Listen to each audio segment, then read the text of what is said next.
Myanmar అల్లకల్లోలంగా కనిపిస్తోంది. అసలే అంతంత మాత్రపు ఆర్థిక వ్యవస్థ భూకంపం ధాటికి ఇంకా తీవ్రంగా నష్టపోయింది.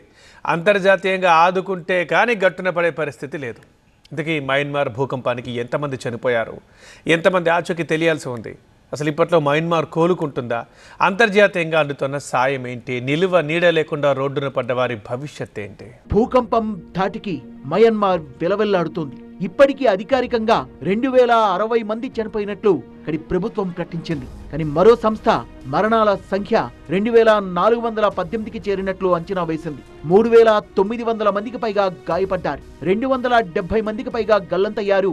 శిథిలాల కింద ఇంకా చాలా మందే చిక్కుకొని ఉంటారని భావిస్తున్నారు. మయన్మార్, థాయిలాండ్ లో భూకంపం ధాటికి వందల భవనాలు కుప్పకూలిపోయాయి. కూలిపోయిన భవనాల్లో ఎన్నో చారిత్రక కట్టడాలు కూడా ఉన్నాయి. మాండలేలో స్కైవిల్లా కండోమినియం వంటి భవనాలు కూలిపోయాయి. ఇక్కడ 90 మంది చిక్కుకున్నట్టు భావిస్తున్నారు. సాగాంగ్ లో 90 ఏళ్ల పాత బ్రిడ్జి కూలిపోయింది. హైవేలు, విమానాశ్రయాలు మూసివేశారు. విద్యుత్ సరఫరా స్తంభించింది. ఇంధన కొరత తీవ్రంగా ఉంది. మాండలేలోని మహాముని పగోడా వంటి చారిత్రక స్థలాలు దెబ్బతిన్నాయి. బ్యాంకాక్ లో నిర్మాణంలో ఉన్న 33 అంతస్తుల భవనం కూలిపోవడంతో 18 మంది చనిపోయారు. 76 మంది శిథిలాల కింద చిక్కుకున్నారు. మొత్తం మీద థాయిలాండ్ లో 19 మరణాలు నమోదయ్యాయి. చటుచక్ ప్రాంతంలో కూలిన భవనం చైనా రైల్వే కన్స్ట్రక్షన్ కార్పొరేషన్ నిర్మిస్తోన్న థాయ్ ప్రభుత్వ ఆడిట్ ఆఫీస్ భవనం.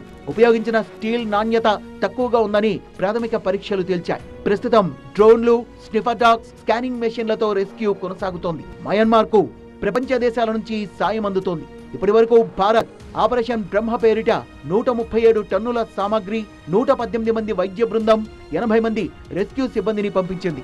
చైనా $13.8 మిలియన్ సాయంతో పాటు 400 మంది రెస్క్యూ సిబ్బందిని, డ్రోన్లు, జనరేటర్లు పంపించింది. అమెరికా $2 మిలియన్ సాయం ప్రకటించింది. ఐక్యరాజ్య సమితి $5 మిలియన్ తక్షణ సాయంతో పాటు రెడ్ క్రాస్ సొసైటీ ద్వారా 1,00,000 మంది సహాయ సిబ్బందిని పంపింది. మయన్మార్ లో రాజకీయ అస్థిరత కొనసాగుతోంది. ఇక్కడ 2021 నుంచి అంతర్యుద్ధం కొనసాగుతోంది. కొన్ని ప్రాంతాల్లో వైమానిక దాడులు కొనసాగుతుండటంతో సహాయక చర్యలకు ఆటంకం ఏర్పడుతోంది. భూకంపం ధాటికి రోడ్లు, వంతెనలు ధ్వంసమయ్యాయి. ఆసుపత్రులు నిండిపోవడంతో క్షతగాత్రులకు వైద్యం అందక అల్లాడిపోతున్నారు. మరోవైపు వైద్య సామాగ్రి కొరత మయన్మార్ ను వేధిస్తోంది.